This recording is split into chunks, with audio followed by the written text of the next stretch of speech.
लाडो, अरे ओ लाडो, जरा मेरे लिए एक गिलास पानी तो लेकर आ। हाँ, गर्मी में गला सूख कर हलक में आ रहा है। रूपा तो सो रही है, चलो माँ को मैं ही पानी दे आती हूँ। फिर ऐसे गोरी अपनी चाची के लिए पानी लेकर जाने लगती है। वो अपनी चाची को भी माँ कहकर ही पुकारती थी। माँ, मैं आपके लिए पानी लाई हूँ, पानी पी लीजिए। तुझसे किसने कहा था पानी लाने के लिए? अपने गंदे हाथों से तेरी हिम्मत कैसे हुई पानी लाने की? नहीं माँ, मैं हाथ धोकर लाई हूँ। बकवास बंद कर और बैठ के ये मिट्टी के बर्तन बना। मैं जा रही हूँ आराम करने, और ये बर्तन बनाकर कुएं से पानी भी भरकर लाना है। सारा काम समय से खत्म हो जाना चाहिए, नहीं तो तेरी खैर नहीं। ये कहानी है बिलासपुर गांव में रहने वाली गोरी की। गोरी के माता पिता का देहांत बचपन में ही हो गया था। गोरी अपने चाचा चाची के साथ रहती थी। गोरी स्वभाव से बहुत ही सीधी सादी लड़की थी। वो अपनी चाची को भी अपने माँ जैसा ही समझती थी, लेकिन उसकी चाची का व्यवहार उसके साथ बिल्कुल भी अच्छा नहीं था। माँ, मैंने मिट्टी के बर्तन भी बना दिए हैं और बाहर आंगन भी साफ कर दिया है। अब मैं कुएं से पानी भरने जा रही हूँ। जल्दी जा और जल्दी से पानी भर के लेकर आ, आकर तुझे खाना भी बनाना है। फिर ऐसे गोरी कुएं पर पानी भरने के लिए चल पड़ती है। गौरी की चाची बहुत ही कठोर थी। वह गोरी से सुबह से शाम तक घर का सारा काम करवाती, झाड़ू पोछा, कपड़े धोना और मिलों दूर जाकर पानी भर कर लाना। लेकिन गोरी कभी अपनी चाची की किसी भी बात का बुरा नहीं मानती थी। गोरी फिर कुएं में बाल्टी डालकर पानी भरने लगती है, लेकिन जैसे ही वह दूसरी बार बाल्टी को कुएं डालती है, तभी अचानक से ये क्या, मेरी बाल्टी! माँ तो मुझे जान से ही मार डालेगी। हे भगवान, अब मैं घर कैसे जाऊँ? घर जाकर माँ को कैसे बताऊंगी कि बाल्टी मुझसे कुएं में गिर गई है? फिर ऐसे डरते डरते गोरी घर की तरफ चल पड़ती है। पूरे रास्ते उसे अपनी चाची का डर ही सता रहा था। फिर ऐसे गोरी अपने घर पहुंच जाती है और जाकर अपनी माँ से कहती है, माँ, मुझसे एक गलती हो गई है। अरे मनहूस, अब क्या नया कान कर दिया तूने? माँ, जब मैं कुएं से पानी भर रही थी तो पानी के बाहर से रस्सी टूट गई और बाल्टी कुएं में गिर गई। क्या क्या कहा तूने? बाल्टी कुएं में गिर गई? अरे करम जली, तुझसे एक काम भी ठीक से नहीं होता। एक तो बाल्टी कुएं में फेंकाई, ऊपर से बहाने बना रही है कि पानी के बाहर से बाल्टी गिर गई। लेकिन मेरी एक बात तू कान खोल कर सुन ले। अब तू चाहे कुएं में कूद या पाताल में जा, लेकिन मुझे मेरी बाल्टी वापस ला कर दे। अपनी माँ की ऐसी बातें सुनकर गोरी दोबारा कुएं की तरफ चल पड़ती है। कुछ देर सोचने के बाद गोरी कुएं में उतर जाती है। जैसे जैसे वह कुएं में उतर रही थी, वैसे वैसे डर के मारे उसकी जान निकल रही थी। फिर देखते ही देखते वह कुएं में उतर जाती है।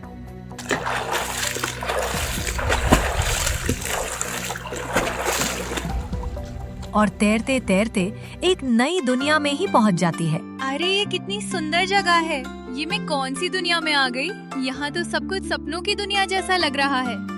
गोरी अब एक बहुत ही सुंदर दुनिया में थी, जहाँ गुलाबी पर्वत और हवा में फूलों की महक थी।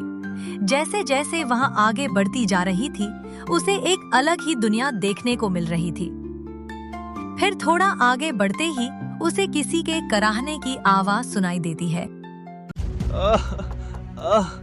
अरे कोई हमें जल्दी से चूल्हे से उतारो, हम जल रहे हैं। कोई हमें जल्दी से चूल्हे से उतारो, हम जल जाएंगे।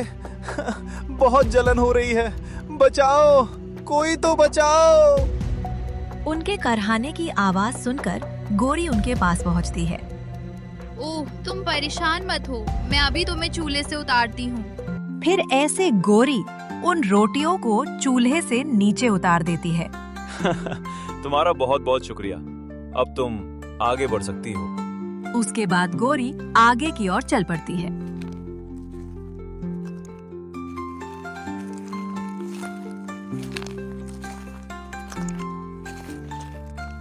अरे प्यारी बच्ची सुनो, मैं इन आम के बोझ से झुकी जा रही हूँ। मेरी कमर भी दुख रही है। क्या तुम मुझे हिलाकर मेरे इन आमों को नीचे गिरा दोगी? तुम्हारा बहुत एहसान होगा मुझ पर। बस इतनी सी बात, इसमें कौन सी बड़ी बात है? लाओ, मैं अभी कर देती हूँ।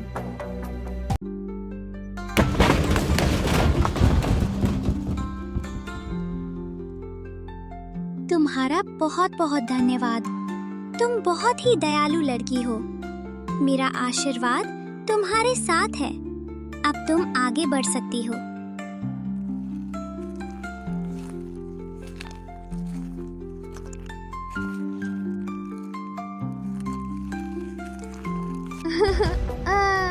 मेरे पैर से खून निकल रहा है। कोई इस पर पट्टी कर दो। मुझे बहुत दर्द हो रहा है। तुम परेशान मत हो, तुम्हारे पट्टी मैं कर देती हूँ। देखना, तुम्हारी चोट जल्दी ही ठीक हो जाएगी। तुम्हारा बहुत बहुत शुक्रिया मेरी मदद करने के लिए। ईश्वर की कृपा से तुम्हें अपने जीवन में सारी खुशियाँ मिले। मेरी ईश्वर से यही प्रार्थना है। अब तुम आगे बढ़ सकती हो। फिर ऐसे गोरी आगे की ओर चल देती है। चलते चलते उसे सुबह से शाम हो जाती है। अब वो भी थक चुकी थी और उसे भूख लगने लगती है। तभी कुछ दूरी पर उसे एक घर दिखाई देता है। गोरी उस घर की ओर चल देती है।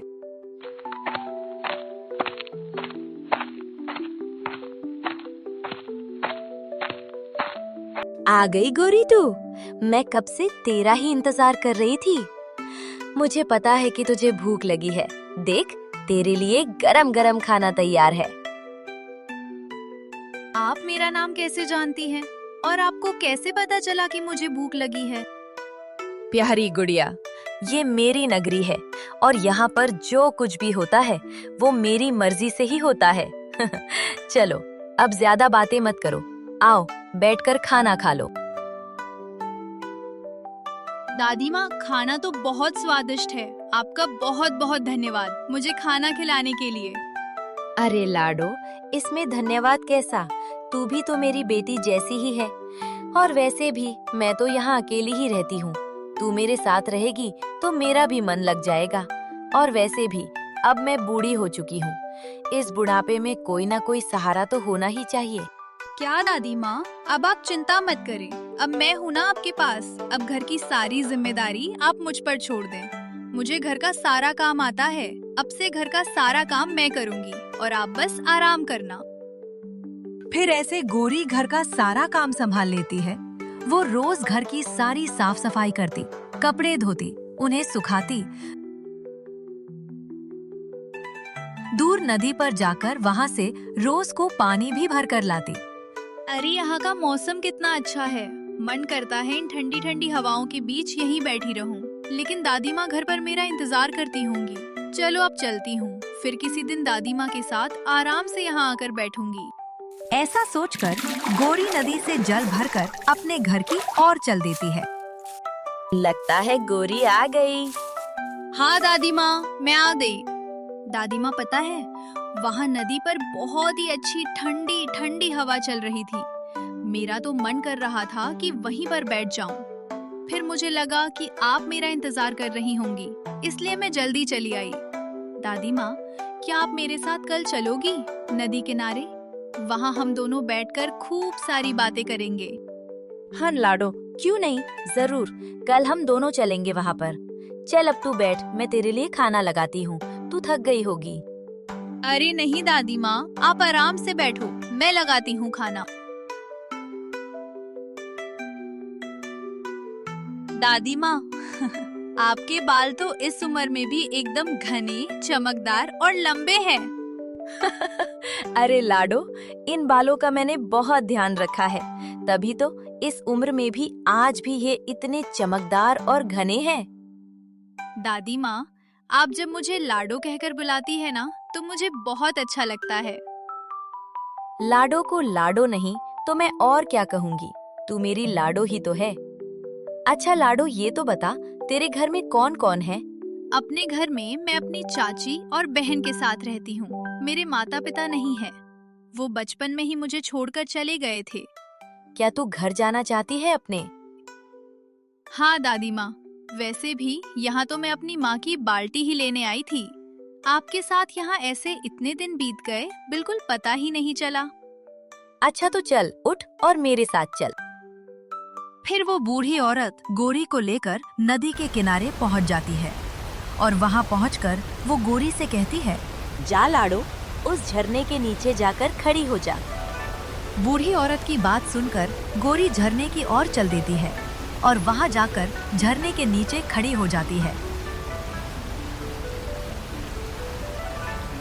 फिर ऐसे देखते ही देखते गोरी सुंदर रूप में बदल जाती है।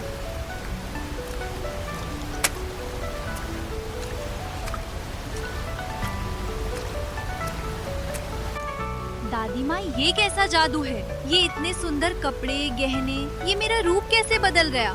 मुझे तो विश्वास ही नहीं हो रहा है। मेरी बच्ची, ये सब तेरी ईमानदारी का नतीजा है। तूने इतने दिनों से बिना किसी स्वार्थ के इतने प्रेम से मेरी सेवा करी। ये तेरी एक परीक्षा थी और तू इस परीक्षा में सफल हुई। तेरी ईमानदारी से खुश होकर मैं तुझे ये सोने के कपड़े और गहने दे रही हूँ। और हाँ, ले, अपनी बाल्टी भी लेती जा। लेकिन दादी माँ, ये बाल्टी मेरी नहीं है। ये बाल्टी तो सोने की है और मेरी तो बाल्टी साधारण और खाली थी। मेरी प्यारी बच्ची, मैंने तुझ जैसी भोली और ईमानदार लड़की आज तक नहीं देखी। ये बाल्टी मेरी तरफ से तेरे लिए उपहार है। और हाँ, ले, ये तू अपनी माँ की बाल्टी भी साथ लेती जा। दादी माँ, आप बहुत प्यारी हो। आपका बहुत बहुत धन्यवाद। मेरी प्यारी लाडो। दादी माँ से गले मिलकर गोरी खुशी खुशी अपने घर की ओर चल देती है।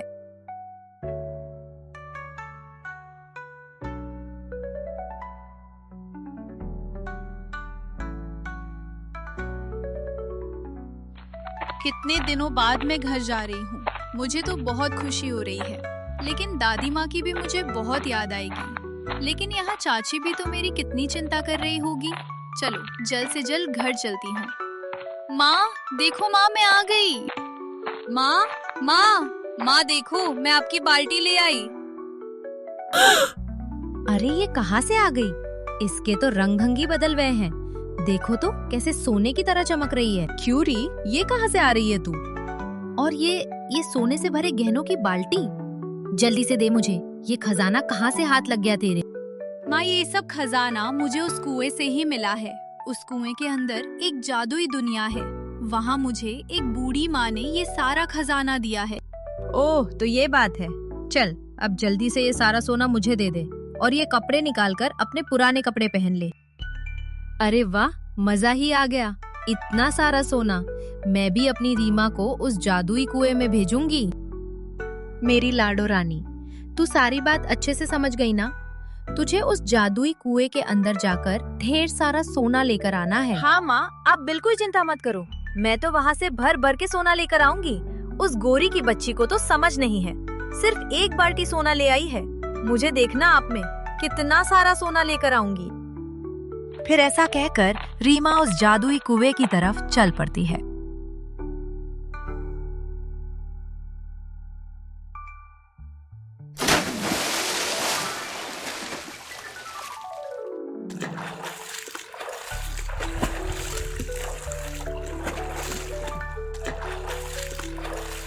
अरे वाह, इतनी सुंदर जगह, मुझे तो विश्वास ही नहीं हो रहा। चलो अब जल्दी जल्दी चलती हूँ, मुझे सोना भी तो इकट्ठा करना है। कुछ दूर आगे बढ़ने पर रीमा को तंदूर से आवाज आती है। अरे कोई हमें जल्दी से चूल्हे से उतारो, हम जल रहे हैं। कोई हमें जल्दी से चूल्हे से उतारो, हम जल जाएंगे। बहुत जलन हो रही है, बचाओ, कोई तो बचाओ। अरे हटो, तुम्हें तंदूर से उतारने के लिए मैं अपने हाथ काले नहीं करूंगी। ये तुम्हारी परेशानी है, तुम ही खुद झेलो। उन जलती हुई रोटियों से ऐसा कहकर रीमा आगे की ओर चल पड़ती है। रीमा को तो जल्दी से जल्दी बस खजाने तक पहुंचने की लगी थी। कुछ दूर आगे चलने पर उसे एक आम के पेड़ से आवाज सुनाई देती है। अरे प्यारी बच्ची सुनो, मैं इन आम के बोझ से झुकी जा रही हूँ। मेरी कमर भी दुख रही है। क्या तुम मुझे हिलाकर मेरे इन आमों को नीचे गिरा दोगी? तुम्हारा बहुत एहसान होगा मुझ पर। अरे तुम्हारा दिमाग तो ठीक है ना? तुम्हारे सेब अगर मेरे सर पर गिर गए तो मेरा तो सर ही फुट जाएगा। और वैसे भी तुम्हारे लिए मैं मुसीबत मोल क्यों लूं? फिर ऐसे रीमा आम के पेड़ को भी तका सा जवाब दे देती है और आगे की ओर चल पड़ती है। फिर कुछ दूर आगे चलने पर उसे एक घायल कछुआ मिलता है। मेरे पैर से खून निकल रहा है, कोई इस पर पट्टी कर दो, मुझे बहुत दर्द हो रहा है। अरे तुम्हें चोट लगी है तो भला इसमें मैं क्या करूं? अगर मैं यहाँ तुम्हारी मरहम पट्टी करने बैठ गई तो मुझे तो यहाँ सोना मिलने से रहा। और वैसे भी ये फिजुल के काम करना मुझे पसंद नहीं है। तुम किसी और को अपनी मरहम पट्टी के लिए ढूंढ लो। अरे ये क्या मुसीबत है? ये कैसी जादुई नगरी है?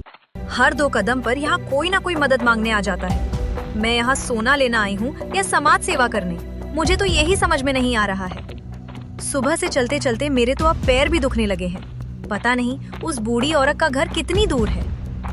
तभी रीमा को कुल दूरी पर उस बूढ़ी औरत का घर दिखाई देता है। अरे वाह, लगता है उस बूढ़ी औरत का घर यही है। चलो जल्दी जल्दी उस घर की तरफ चलती हूँ। फिर ऐसा सोचकर रीमा बूढ़ी माँ के घर की ओर चल पड़ती है। रीमा बेटी, आ गई तू। मैं कब से तेरा ही इंतजार कर रही थी। अरे ये बुढ़िया तो मेरा नाम भी जानती है। लगता है ये वही जादुई बूढ़ी औरत है। क्या हुआ रीमा, किन ख्यालों में खो गई? वो कुछ नहीं बूढ़ी माँ, बस ऐसे ही। प्यारी गुड़िया, ये मेरी नगरी है और यहाँ पर जो कुछ भी होता है वो मेरी मर्जी से ही होता है। मैं जानती हूँ कि तुम गोरी की बहन हो। गोरी ने तो मेरी घर के कामों में बहुत मदद की। क्या तुम भी मेरी मदद करोगी? क्या घर के काम? नहीं नहीं, ये घर के काम धाम मेरे बस की बात नहीं है। मैं तो यहाँ सोना लेने के लिए आई हूँ। आप मुझे खूब सारा सोना दे दो, मैं सोना लेकर वापस अपने घर चली जाऊंगी। अच्छा, तो ऐसी बात है। ठीक है, तो फिर चलो। फिर वो बूढ़ी औरत रीमा को लेकर उसी जादुई झरने की ओर चल देती है। अब रीमा की खुशी का तो ठिकाना ही नहीं था। उसे लग रहा था कि अब उसे खूब सारा सोना मिलने वाला है। जा रीमा, उस झरने के नीचे जाकर खड़ी हो जा। फिर ऐसे रीमा उस जादुई झरने के नीचे जाकर खड़ी हो जाती है। देखते ही देखते रीमा का रंग एकदम काला पड़ जाता है और वो एकदम बदसूरत दिखने लगती है। ये देखकर रीमा के तो होश ही उड़ जाते हैं। तुमने मेरे साथ धोखा किया है, देखना मैं तुम्हें सबक सिखा के रहूंगी। उस गोरी की बच्ची को तो तुमने इतने सुंदर कपड़े दिए, बाल्टी भर के सोना दिया, और मुझे तुमने इतना बदसूरत बना दिया। देखना तुम, मेरी माँ तुम्हें छोड़ेगी नहीं। ये सब कुछ मैंने नहीं किया है। ये सब तो तुम्हारे और तुम्हारी माँ के लालच का परिणाम है। ये एक जादुई झरना है। ये लोगों को उनके कर्मों के अनुसार ही फल देता है। गोरी के कर्म अच्छे थे, उसने इस जादुई दुनिया में बिना किसी स्वार्थ के सबकी मदद की, इसलिए उसे इतना सब कुछ मिला। लेकिन तुमने हर किसी की मदद करने की बजाय उन्हें बुरा भला कहा, जिस कारण तुम्हारा रूप ऐसा हो गया है। इसमें मैं तुम्हारी कोई मदद नहीं कर सकती। तुम यहाँ से जा सकती हो। रीमा का रो रोकर बुरा हाल था। उसे समझ ही नहीं आ रहा था कि ये सब उसके साथ क्या हो गया था। फिर ऐसे रोते रोते भारी मन से वो अपने घर की तरफ चल पड़ती है। ये मेरे लालच ने मेरे साथ क्या कर दिया। ना मैं लालच करती और ना मेरे साथ ये सब कुछ होता। माँ ने भी सोने के लालच में मुझे उस कुएं में भेज दिया। हे भगवान, मेरा रूप क्या फिर कभी पहले जैसा हो पाएगा? मैं कितनी बदसूरत हो गई हूँ। रीमा को ऐसा देखकर उसकी माँ के तो होश ही उड़ जाते हैं। मेरी बच्ची, ये क्या हो गया? जल्दी बता मुझे, मुझे चक्कर आ रहा है। तेरे रंग रूप को क्या हो गया? मुझे कुछ समझ नहीं आ रहा। माँ, अब रोने से कोई फायदा नहीं। ये तो आपको लालच करने से पहले सोचना था। कहीं ना कहीं मुझ में भी लालच आपको देखकर ही आया था। अगर आप मुझे सही सीख देती तो मैं लालच की वजह से उस जादुई कुएं में कभी नहीं जाती और ना ये सब कुछ होता। लेकिन माँ, अब यही सच है। और इसे आपको और मुझे, हम दोनों को स्वीकार करना ही पड़ेगा।